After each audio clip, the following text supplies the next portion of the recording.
I used to own many pets, but today I'm just gonna focus on the 4 rabbits that I owned when I was like young. So rabbit number 1, he's a very big, the biggest rabbit I own. He's like white, he has red eyes, and he sometimes looks scary. So what happened was that my mother had to buy a rabbit for the high school that she worked for, and they were gonna do dissection on the rabbit, but then the kid there refused to do dissection on live animals, so my mom had to bring it back to take it back to the pet store, so we had to take care of him for a few days. During that time, he pooped a lot, he smells, and he's not that friendly, so I dislike him. And I didn't even give him a name, I don't even know its real gender, so he's not really my favorite rabbit. And then my second rabbit is my favorite, so he is a gift from my father. His name is Floppy. I named him after a golden retriever name in a children's book.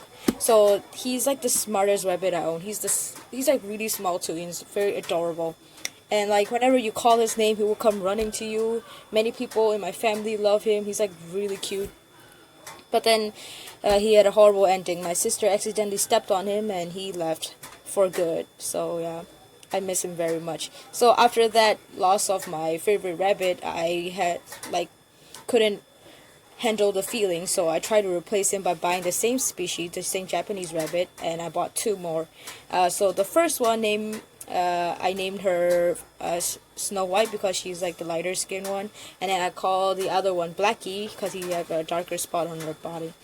So I don't even know their gender either, but what happened was that Snow White went missing one day, and I started looking for her, and then finally at noon I looked behind the refrigerator and she was in there dead. So I must have like got between the refrigerator, got stuck in there and died of dehydration. As for Blackie, he fell off my shoulder and, kind of twisted his neck. The next few days, he didn't have a good day and he died. So yeah, I cried for Floppy too, but my father cried even more. And as for Snow White, she took me by shock, so I cried a lot too. But when Blackie died, I had to suck it up and accept the fact that I am not fit to own a pet rabbit. So those were the 4 rabbits that I owned over the year. And thank you so much for listening to my pet story. Bye! You can subscribe to my channel. You can also follow me on Instagram, G.A.B. 55.